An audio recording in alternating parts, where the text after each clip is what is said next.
Hello everyone, welcome to the channel JS academy. दोस्तों, सबसे पहले तो मैं इंट्रोड्यूस करा दूं कि आज हम लोग जो है क्या पढ़ने वाले हैं, हमारा क्या सेशन रहेगा, ठीक है। और मैं उम्मीद करता हूं दोस्तों कि आपका एग्ज़ाम जो कि CBSE बोर्ड का आपको मई के फर्स्ट वीक से स्टार्ट हो रहा है और हम लोग फास्ट टैग रिवीज़न या क्विक रिवीज़न हम लोग करा रहे हैं, ठीक है। JS एकेडमी प्लेटफॉर्म पर आपको रिवीजन क्लास मिल रही है, ठीक है। और नेक्स्ट सेशन से दोस्तों आपको कंप्लीट क्लासेस भी मिलेगी, ठीक है। तो चलिए आज हम लोग स्टार्ट करते हैं दोस्तों। कॉमर्स का हम जो है आपको क्या कराएंगे, कॉमर्स के टॉपिक का रिवीजन कराएंगे, जिसमें हम आज स्टार्ट कर रहे हैं दोस्तों कंपनी अकाउंट्स, जो कि एक बहुत ही इंपॉर्टेंट सेक्शन है जहाँ से आपको अच्छा खासा क्वेश्चंस नंबरिंग में देखने को भी मिलता है। इसके बाद हम लोग दोस्तों NPO लेंगे, जो कि छोटा टॉपिक है बट आपको इम्पॉर्टेंट है। 8 नंबर, 6 नंबर, 4 नंबर में भी उसके क्वेश्चंस आते रहते हैं, ठीक है ना।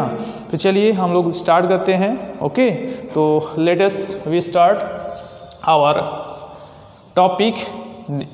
नेम क्या होगा दोस्तों, कंपनी अकाउंट, ठीक है। कंपनी अकाउंट रहेगा, इस चीज़ को आपको ध्यान में रखना है।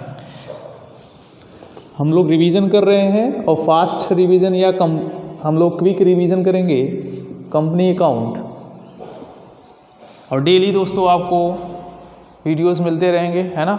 चलिए तो कंपनी की बात करते हैं। पहले हम लोग थोड़ा सा इसका बैकग्राउंड देख लेते हैं, इसके बाद हम लोग प्रैक्टिकल पे आते हैं कि बैकग्राउंड क्या है कंपनी। और हम लोग कंपनी में अगर थ्योरीज आपसे पूछी जा सकती है तो आप उसका आसानी से क्वेश्चन को अटेम्प्ट कर पाओगे, ठीक है।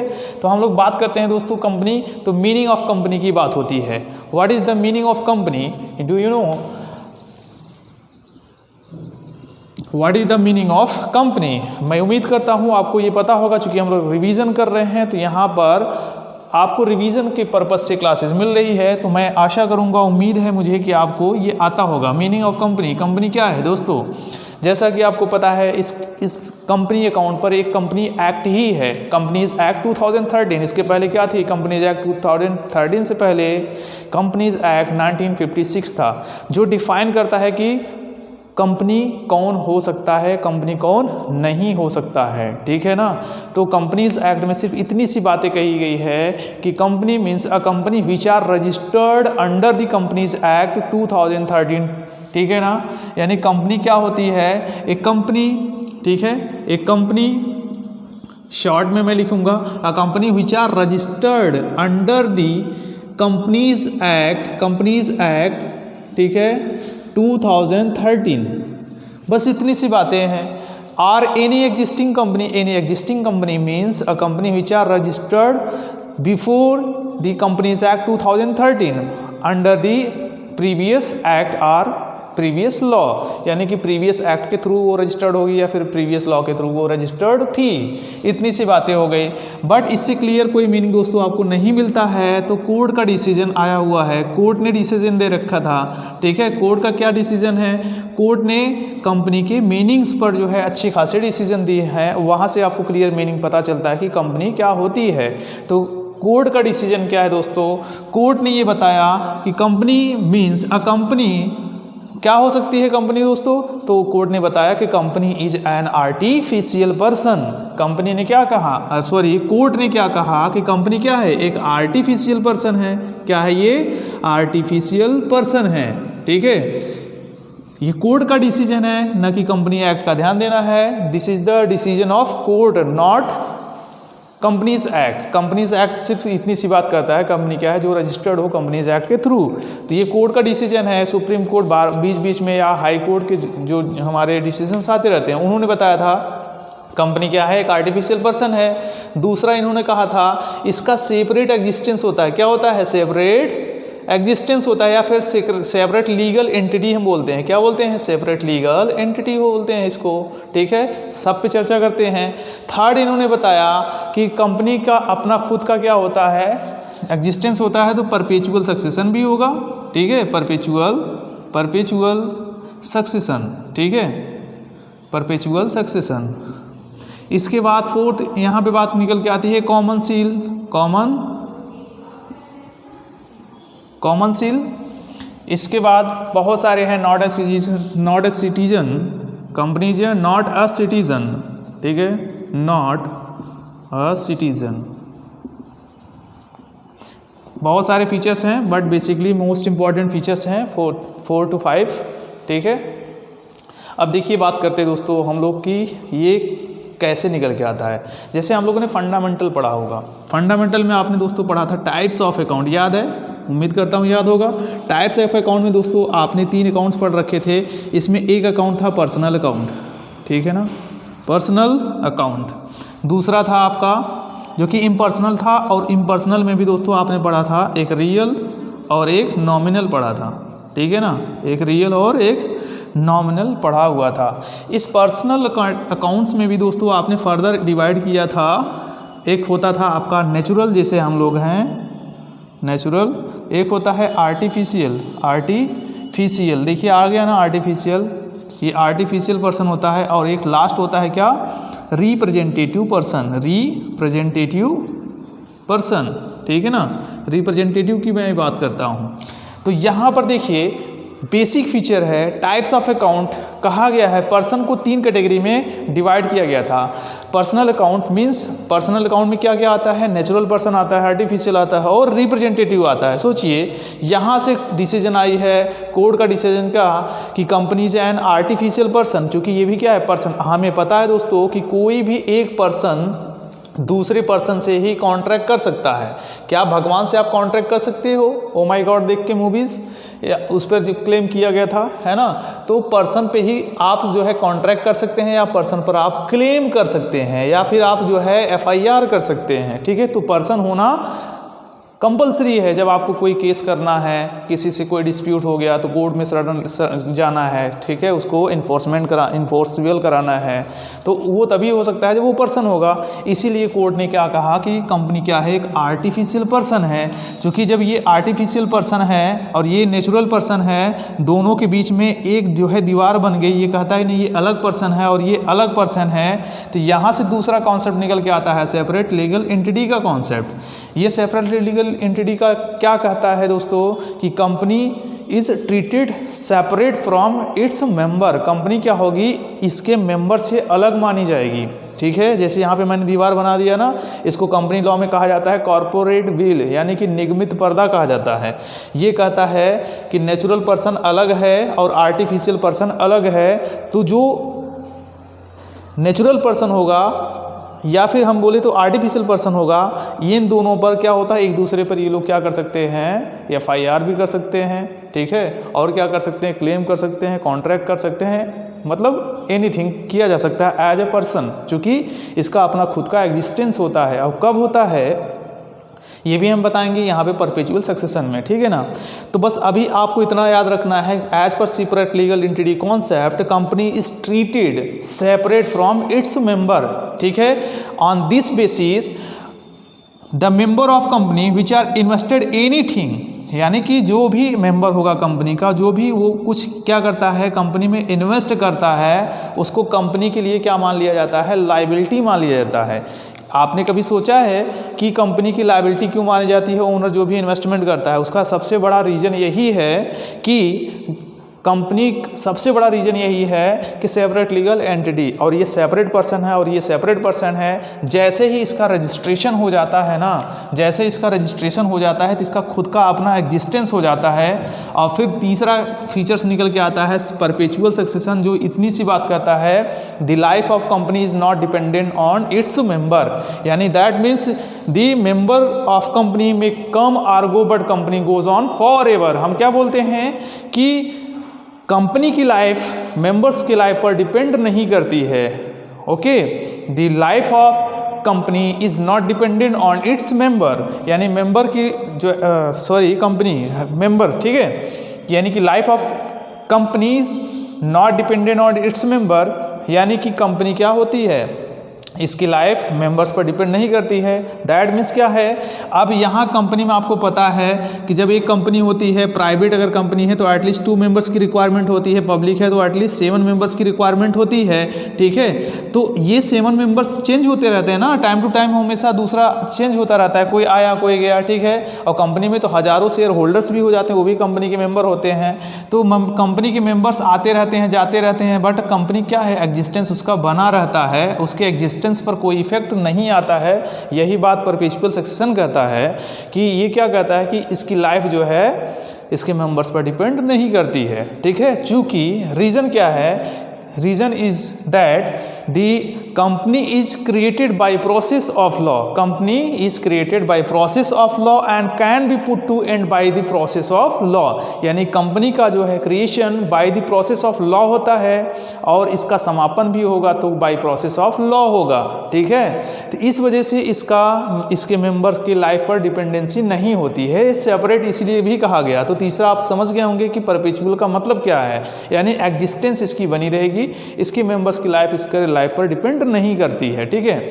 फोर्थ बात करते हैं, जब ये नॉट अ सिटीजन है, ठीक है, इसका फिजिकल एग्जिस्टेंस नहीं होता है, इसका लीगल एग्जिस्टेंस होता है, कंपनी की लीगल एग्जिस्टेंस होती है। तो अब यहाँ पे सोचो ना, जब ये सिटीजन नहीं है तो इसका कोई न कोई एक कॉमन सील होना चाहिए। कॉमन सील का मतलब मुहर, सिग्नेचर, ठीक है। कोई भी डॉक्यूमेंट जो कंपनी के थ्रू इशू होता है उस पर कंपनी की मुहर लगती है तो वो होता है सर्टिफाइड कि ये कंपनी का सिग्नेचर है, ठीक है। तो ये फीचर्स हो गए, मीनिंग्स हो गए, हम ज़्यादा डीप में नहीं जा रहे हैं, बस सिंपली हम एक इंट्रोड्यूस आपको करा दिया कि कंपनी का क्या मीनिंग होता है, क्या होता है। अदरवाइज बहुत कुछ है, रिविज़न में ही सब पॉसिबल दोस्तों नहीं हो पाएगा, ठीक है।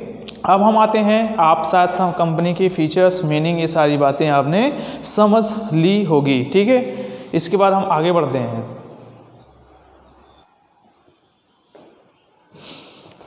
इसके बाद दोस्तों हम लोग आते हैं जो है नेक्स्ट पॉइंट पर। मीनिंग तो हो गई, फीचर्स हो गया दोस्तों। अब मैं उम्मीद करता हूँ आप लिख सकते हैं, कोई दिक्कत नहीं है, ठीक है। इसके बाद हम लोग आते हैं टाइप्स ऑफ कैपिटल की बात कर लेते हैं, ठीक है।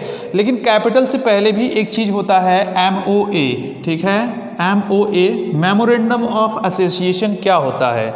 ये बहुत इंपॉर्टेंट पॉइंट है दोस्तों, ये आपको जानना चाहिए कि मेमोरेंडम क्या होता है, ठीक है। जब एक कंपनी का क्रिएशन होता है, जब भी एक कंपनी बनती है, नई कंपनी बननी होती है, क्रिएशन होता है, तो वहाँ पर इंपॉर्टेंट डॉक्यूमेंट्स की रिक्वायरमेंट होती है। तो ये MOA जो होता है ये कंपनी का एक महत्वपूर्ण या बोले तो मोस्ट इम्पॉर्टेंट डॉक्यूमेंट है, ठीक है ना। इसके बारे में हम लोग थोड़ा सा समझ लेते हैं। मेमोरेंडम ऑफ एसोसिएशन, इसका नाम क्या है? Memorandum of association. Memorandum of, मैं पूरा नहीं लिखूंगा, समझ लो शॉर्ट में ही। Memorandum of association means, memorandum of association means क्या होता है? It is a most important document which are prepared before the incorporation of the company.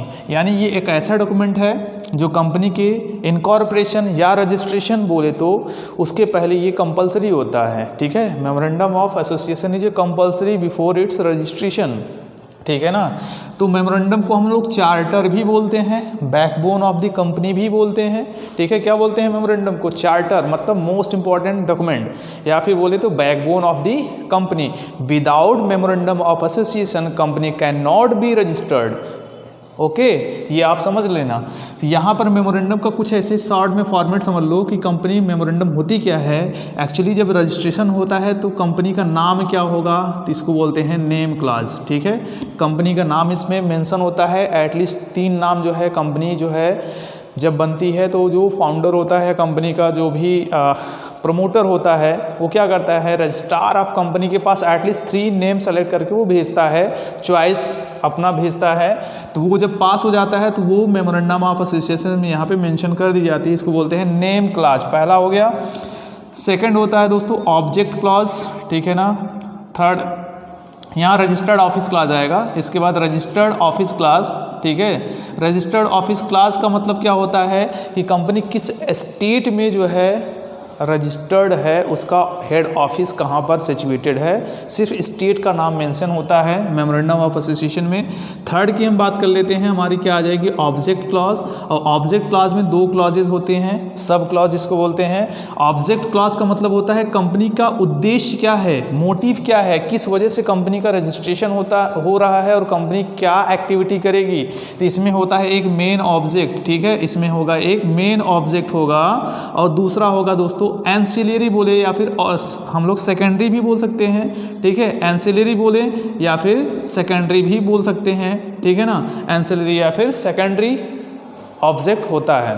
ठीक है, तो मेन ऑब्जेक्ट का मतलब क्या होता है, जो कंपनी का मेन मतलब प्रोडक्शन करना है या फिर मेन सर्विसेज प्रोवाइड करना है तो मेन ऑब्जेक्ट हो जाएगा। और उस मेन ऑब्जेक्ट को ऑप्ट करने के लिए या फिर हम लोग बोले तो उस गोल को अचीव करने के लिए, मेन ऑब्जेक्ट की जो गोल हमारी है, मेन गोल है, उसको अचीव करने के लिए जो अदर्स एक्टिविटीज़ करने होते हैं वो मेन ऑब्जेक्ट के अलावा एंसिलरी या सेकेंडरी ऑब्जेक्ट में आ जाता है। इसके बाद हमारा फोर्थ आ जाएगा दोस्तों लायबिलिटी क्लॉज होती है। ठीक है, लायबिलिटी क्लास का मतलब भी आप समझ लीजिए कि कंपनी की लायबिलिटी दोस्तों अनलिमिटेड होती है। कंपनी की लायबिलिटी लोग होते हैं ना ऑप्शन में मार देते हैं कि लिमिटेड होती है, नहीं, कंपनी की लायबिलिटी दोस्तों कभी भी लिमिटेड नहीं होती है। मेंबर्स की लायबिलिटी लिमिटेड होती है। क्या होती है, मेंबर्स की लायबिलिटी लिमिटेड होती है। यहाँ पे लायबिलिटीज़ की क्लॉज होती है। ठीक है, इसके बाद फिफ्थ हमारा आ जाएगा कैपिटल क्लॉज। ठीक है ना, कैपिटल क्लॉज का मतलब कंपनी के मेंबर्स ने कितने कितने शेयर होल्ड किए हैं, कितना सब्सक्राइब किए हैं, ये सारी बातें जो है यहाँ पर होती हैं। ठीक है, तो यहाँ पर कैपिटल क्लॉज आएगा फिफ्थ क्या है, कैपिटल क्लॉज। कैपिटल क्लॉज का मतलब क्या होता है कि यहाँ पर जो मेंबर्स बनते हैं, हम जानते हैं अगर पब्लिक कंपनी है, पब्लिक कंपनी के केस में दोस्तों 7 मेंबर्स एटलीस्ट रिक्वायर्ड होते हैं। ठीक है, रजिस्ट्रेशन के लिए, इनकॉर्पोरेट कराने के लिए at least 7 persons are required in case of public company, whereas in case of private company at least 2 members are required. ठीक है, अदर हम बात कर लें कि ओपीसी के अलावा अदर देन ओपीसी कंपनी। ठीक है ना, तो वो जो मेंबर्स होते हैं वो कितने कितने उन्होंने कैपिटल सब्सक्राइब किया है। ठीक है, उनका एड्रेस क्या है, उनका सिग्नेचर क्या है, उनका सब कुछ डिटेल्स इसमें आ जाता है। एक होता है लास्ट में हमारा जो है एक 6th क्लास भी आ जाता है, एसोसिएशन क्लास उसको बोलते हैं। ठीक है ना, तो ये हमारा मेमोरेंडम हो गया। हमने फिगर आपको बता दी, होता तो बहुत बड़ा बनता है, ये जब बनता है ये ऑब्जेक्ट क्लास ही कम से कम 20 पेजों में बनता है। ठीक है, तो एक हमने अंडरस्टैंडिंग दे दी कि memorandum of association is a most important document of the company. It is prepared by the promoters before its registration, या बोले तो before the registration of company. Okay, तो ये आप समझ लेना। अब इसी के साथ साथ में ये हमारा क्या होता है दोस्तों, हम लोग इसको बोलते हैं कि पावर ऑफ द कंपनी। क्या बोलते हैं इसको हम लोग, पावर ऑफ द कंपनी भी बोलते हैं। यानी इसका मतलब क्या है कि जो ऑब्जेक्ट क्लॉज में मेंशन है ना, इस ऑब्जेक्ट क्लॉज के बाहर जाके beyond the object clause company can not work any activities, यानी बियॉन्ड दी ऑब्जेक्ट क्लॉज, या फिर बोले तो beyond the memorandum of association. यानी ये पावर जब कंपनी को प्रोवाइड करता है तो इसके बाहर कंपनी काम नहीं कर सकती, इसलिए इसको बैकबोन कहा जाता है। ठीक है ना, तो ये बातें हैं, क्योंकि इसमें जो ऑब्जेक्ट्स है बस उतना ही काम कंपनी कर सकती है। इसी के साथ साथ एक और डॉक्यूमेंट्स बनता है जिसको हम लोग बोलते हैं आर्टिकल ऑफ एसोसिएशन। ठीक है, आर्टिकल ऑफ एसोसिएशन बोलते हैं, AOA बोलते हैं इसको। आर्टिकल ऑफ एसोसिएशन का मतलब होता है, आर्टिकल ऑफ एसोसिएशन मतलब शॉर्ट में AOA बोलते हैं इसको। और ये भी एक इम्पॉर्टेंट डॉक्यूमेंट है दोस्तों, लेकिन हम लोग बात करते हैं कि ये क्या है। ये एक तरीके का रूल एंड रेगुलेशन है। हमारा मेमोरेंडम ऑफ एसोसिएशन क्या था, वो हमारा पावर था, वो हमारा राइट था कि हम कौन सा एक्टिविटी कर सकते हैं, कौन सा नहीं कर सकते। जबकि आर्टिकल ऑफ एसोसिएशन क्या है, हम उस काम को कैसे कर सकते हैं, उसके लिए हमारा क्या क्या स्टेप होगा, वो रूल एंड रेगुलेशन इसमें मेंशन होता है आर्टिकल ऑफ एसोसिएशन में। बस इतनी सी बात आपको समझना है आर्टिकल ऑफ एसोसिएशन के लिए। ठीक है ना,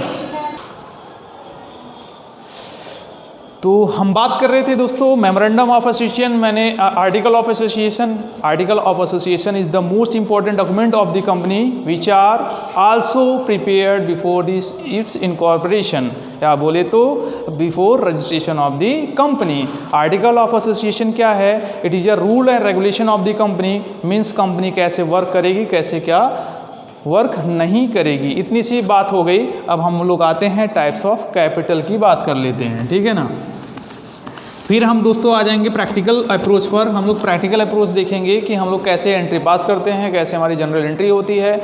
इसके बाद हम लोग बात करेंगे NPO पढ़ेंगे। ठीक है, 2 से 3 दिन में ये हमारा कंप्लीट हो जाएगा। इसके बाद हम लोग NPO पढ़ेंगे, फिर पार्टनरशिप पढ़ेंगे, है ना। पहले तो हम इस तरीके से इंपॉर्टेंट चीज़ों को लेके चलेंगे। तो हम लोग बात करते हैं types of company capital, types of capital की बात करते हैं। Types of capital, types of capital क्या होता है दोस्तों, ये आप समझ लो कि इसमें एक होता है टाइप्स ऑफ कैपिटल, मीन्स यहाँ पर आएगा आपका ऑथोराइज्ड कैपिटल, ऑथोराइज्ड कैपिटल, ठीक है, authorise capital means maximum capital of the company, it is also known as registered capital and it is also known as nominal capital. Okay, ये क्या होती है ऑथराइज कैपिटल? कंपनी जब registered होती है तो हमने वहाँ पर देखा था कि एक कैपिटल क्लॉज, ठीक है, मेमोरेंडम ऑफ एसोसिएशन में एक कैपिटल क्लॉज थी और उस कैपिटल क्लॉज में अथराइज कैपिटल भी मेंशन होता है, ठीक है। तो जब कंपनी रजिस्टर्ड होती है तो उस अथराइज कैपिटल को वहाँ पर लिखा जाता है रजिस्ट्रेशन के टाइम पे कि मैक्सिमम कैपिटल वो कितना होगा जो कंपनी क्या करेगी, पब्लिक से as a share holder collect करेगी, ठीक है ना। तो वो बातें आपको यहाँ पे समझना है, ठीक है। इसे अथराइज बोलते हैं। अब इस अथराइज कैपिटल को क्या किया जाता है, जैसे मान लो यहाँ पर हमने कहा 10 लाख है, ओके, 10 लाख अगर से है कैपिटल, मैक्सिमम कैपिटल है, तो इसको सपोज करो ये कहा गया कि एक पर्सन जो मेंबर बनेगा कंपनी का, सपोज करो कंपनी में एक पर्सन जो as a share holder member बनना चाहता है और कंपनी कहती है कि मैं उस एक पर्सन से एटलीस्ट 10 रुपीज़ लेना है, हमें कितना लेना है, एटलीस्ट 10 रुपीज़ मैं लूँगी। कंपनी क्या कहती है कि जो पर्सन आउटसाइड पर्सन जो है मेरा मेंबर बनेगा एज अ शेयर होल्डर, मैं उससे कितना लेने वाला हूँ, एटलीस्ट 10 रुपीज़। तो ये एक शेयर का रेट होता है और इसका मतलब क्या है, इसको आप डिवाइड करते हो तो मैक्सिमम शेयर आपको पता चल जाता है कि कंपनी में मैक्सिमम शेयर कितना है। तो इस केस में यहाँ पर हो जाएगा 1 लाख शेयर हो जाएगा। तो इसी 1 लाख शेयर को कंपनी क्या करती है, इशू करती है, ठीक है ना। तो इशू जब करेगी तो इसको हम लोग बोलते हैं इशूड कैपिटल। क्या बोलते हैं इसको, इशूड कैपिटल बोलते हैं। जब आप इशू करोगे, सपोज करो 1 लाख शेयर हमने इशू कर दिया, तो क्या गारंटी है कि सारे के सारा शेयर हमारा पब्लिक के थ्रू सब्सक्राइब कर लिया जाएगा? ये तो पॉसिबल नहीं है। तो इशू कैपिटल होने के बाद क्या होता है, सब्सक्राइब और अनसब्सक्राइब की बात आती है। तो यहाँ पर आएगा सब्सक्राइब कैपिटल, सब्सक्राइब्ड कैपिटल, और एक आएगा अनसब्सक्राइब्ड कैपिटल, अनसब्सक्राइब्ड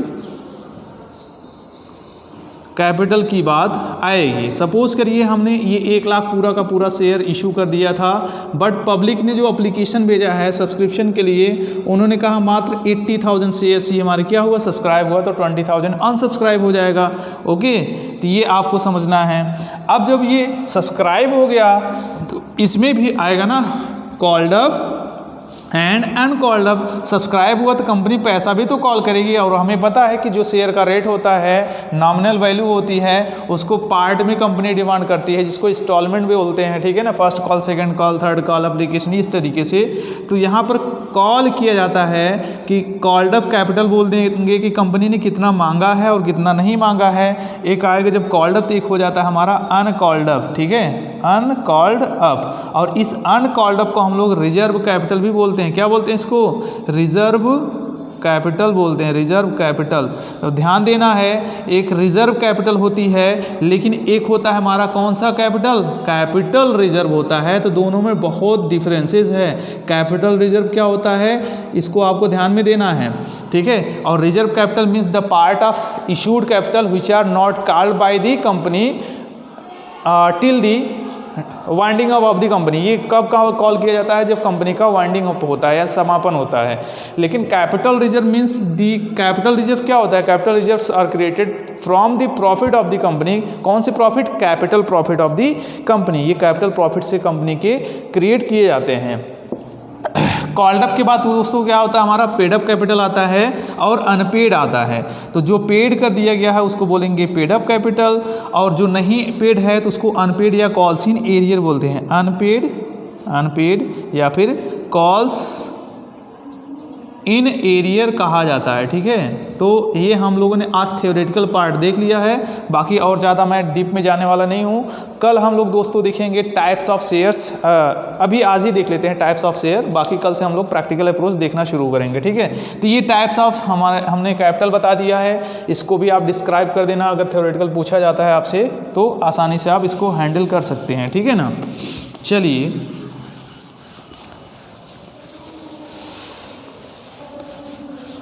हम बात करते हैं types of shares.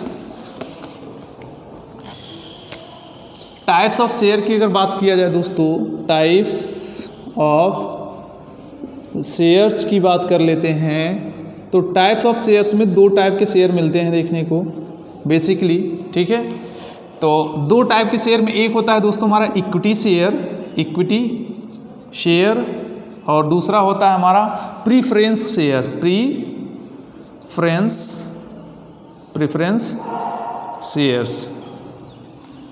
Preference shares. ठीक है, तो ये एक होता है प्रेफरेंस शेयर, एक होता है इक्विटी शेयर। इसके अलावा भी कुछ शेयर्स हैं, राइट शेयर है, ठीक है ना, और स्वेट इक्विटी शेयर है, तो वो भी आपको ध्यान में रखना है, बट हम बताएंगे क्या है वो आगे। ठीक है ना, तो इक्विटी शेयर और प्रेफरेंस शेयर में डिफरेंसेस हैं। देखो होता क्या है, जब कंपनी बनती है ना, जब कंपनी बनती है, जो शेयर होते हैं इक्विटी शेयर होल्डर, उनको मालिक कहा जाता है। क्या कहा जाता है? मालिक, या फिर गार्जियन कह सकते हो। जैसे हमारे घर पे कोई मेहमान आता है तो मैं वहाँ का मालिक हूँ, ठीक है ना, अपने घर का सदस्य हूँ, तो मैं वहाँ का मालिक माना जाऊँगा। और मेरे यहाँ जो गेस्ट आते हैं उनको एज अ गेस्ट हमारा रिलेशन होगा उनसे, ठीक है, तो उसी तरीके से इनको गेस्ट ही समझना। तो होता क्या है, यहाँ पर इक्विटी शेयर होल्डर्स को जो है मालिक कहा जाता है, इसको बोला जाता है रियल ओनर कहते हैं। क्या बोलते हैं इसको? रियल ओनर बोलते हैं, ठीक है। और इनको नॉट अ रियल ओनर बोलेंगे, नॉट रियल ओनर, ठीक है ना, रियल ओनर, इनको रियल ओनर नहीं कहते हैं, ठीक है।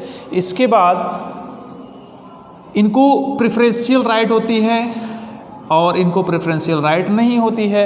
इनको फिक्स रेट से डिविडेंड मिलता है, इनको फिक्स रेट डिविडेंड नहीं मिलता है। तो ये अभी क्या होता है बताते हैं, नॉट फिक्स रेट डिविडेंड, ठीक है, not fixed rate dividend, okay.